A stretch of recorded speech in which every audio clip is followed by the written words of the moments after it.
Hey guys, my name is Ethan. Welcome to my video. Today I'm going to talk about 3 books that changed my life and how it could potentially change yours. Now, let's jump right into it. First book, Anthony Robbins-Awaken and Giant Within. Now, personally, this is my first ever self-improvement book. Yes, this is the first ever entrepreneurship self-improvement book that I've stumbled upon. A great friend of mine introduced this book to me, so thank you so much.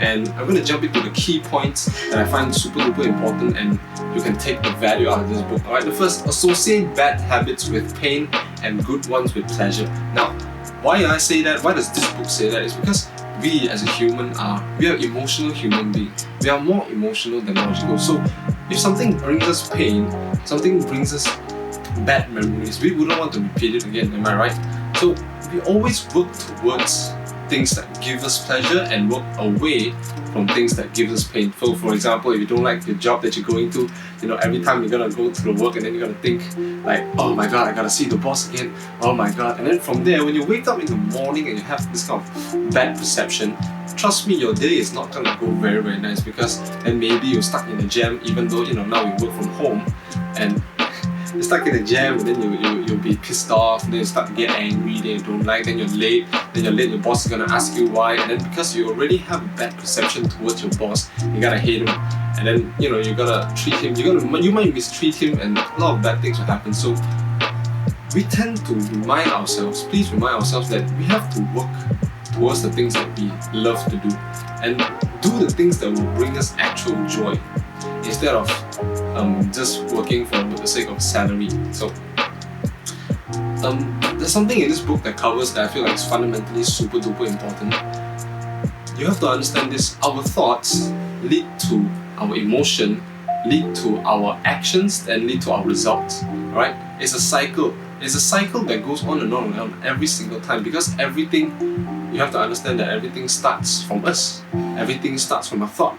Because if you haven't think it, you can't do it yet. So most importantly, you have to have a positive sense of thought no matter how bad the situation is. Because if you have a positivity mindset and have a good self-awareness, the results, you can change it. You can actually change the results. Personally, I wasn't this motivated yet. I wasn't, back in a few years, I wasn't this cheerful, joyful, more energetic guy, right? More motivated guy. I used to be in a slump.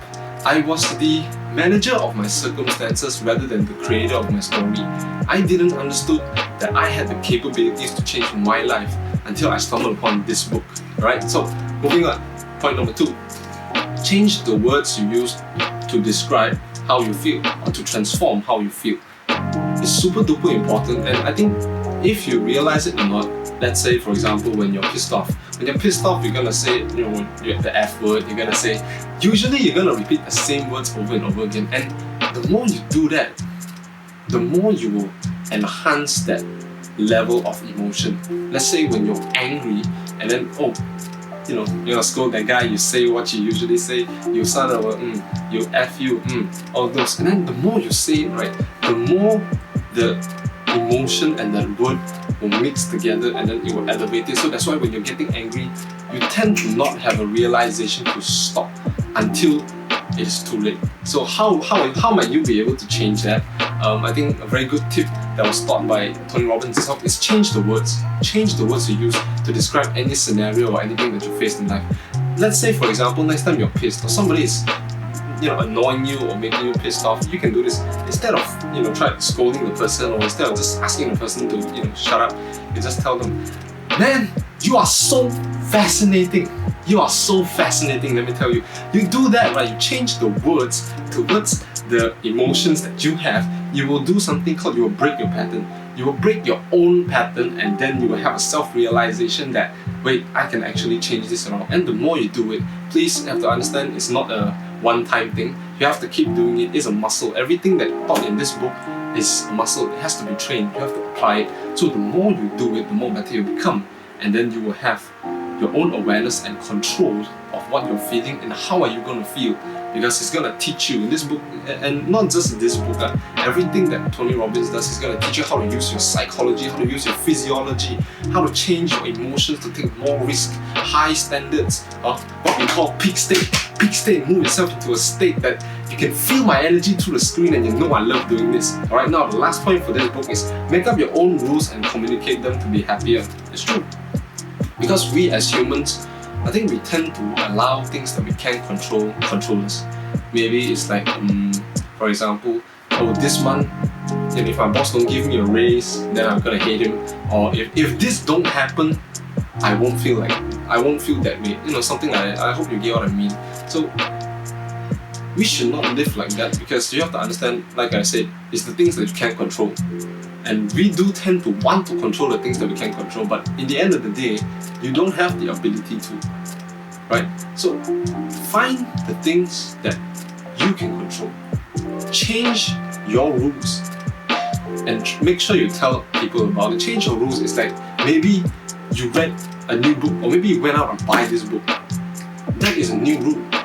And you should be happy, you should be proud of yourself for doing that, because you took action, you took the liberty to take action to get a book, and you want to change your life. Right? You clicking in this video is probably another reason that you took action, that you want to see what I have to give to you that might be able to change your life for the better. So these are the 3 key ideas that's from this book, and honestly it's way more than that. If, you know, personally, if for those who wants to go into self-improvement, I feel like this is the first book that you can use. On to the second book, How to Win Friends and Influence People by Dale Carnegie.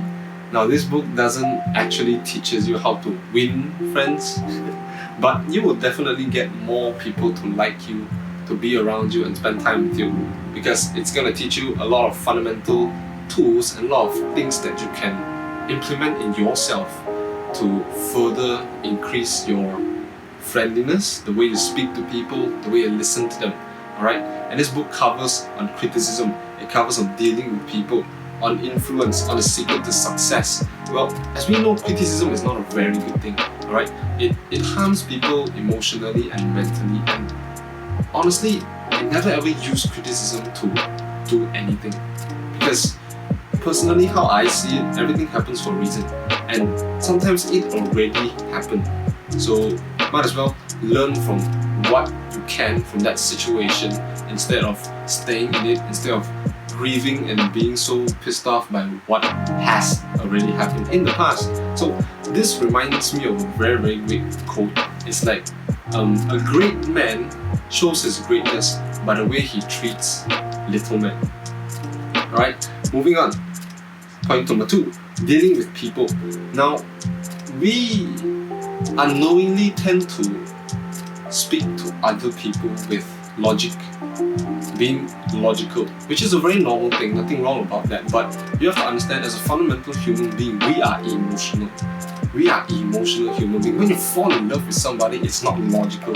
It's not logical when you like somebody, it's emotional. Right? When you buy a new clothes and you wear a new dress, when you wear it, you look good in front of the mirror, you feel like, wow, this suits me very well. That is emotion. Right? We are emotional human beings, so you can never speak people through logic, because sometimes not everybody can understand your own logic. By then, you can speak with emotion, you can change it and you can speak with them through emotions, where you touch their heart instead of their mind. When you do that, people are more likely to listen to you and they will understand what you're trying to say on a higher level. Alright? Number 3, on influence. On influence, I think I'm gonna just leave it to a very, very quick, quote. Uncertain people will follow certain people. It's that simple. Uncertain people will follow certain people. Alright? When that person has certainty, I don't know if you notice now, every leader is certain. Even though in a big chaos, everybody is going crazy, everybody's running around, that leader is strong. He stands his point, he moves everybody, he just pushes everybody aside. Excuse me, let me do this, I got this. It's very certain, right? When somebody is certain on the things that he or she does, other people will naturally follow you. That's the power of your influence, that's the power of your certainty, right? And lastly, the secret to success. The secret to success for this book actually is to shift your paradigm. What does it mean is sit in other people's shoes. Look through their eyes instead of your eyes, because not all the time, like I said, like the first point, not all the time we understand what people see, and not all the time they understand what we see. We are completely different. So when you're conversing with somebody, maybe sometimes your awareness is more than theirs. And the way you explain it to them, they might not be able to understand it, even if you use emotions. So what you have to do is, the best way is you speak through their shoes. You sit in their shoes, you speak through what they see. Bring yourself to their level and start to do it from there. And I think lastly, super duper important, what I love about this book is they covered something called empathic listening. Because in these days, in this era especially, everybody listen to answer. Right? When you're listening to somebody, you're pretty sure in your head you're going to answer something. Your brain is just, okay, what do I have to say after this? What do I say after this? But sometimes you don't have to always answer. You don't always have to listen to answer. Sometimes you have to listen to feel. Right? Because I feel like a lot of people mix up between hearing and listening. Hearing is like, yeah, I hear you. Oh, when your mom is nagging at you, that's hearing. But when you're listening, you keep quiet and look at the person in the eye, and you listen to what they say. You feel the emotions. Sit in their paradigm, you feel them, you hear them, you listen to them. You show empathy. That's where people will see who you truly are, and they will continue to be by your side as long as they can. Last book, Man's Search for Meaning by Viktor Frankl.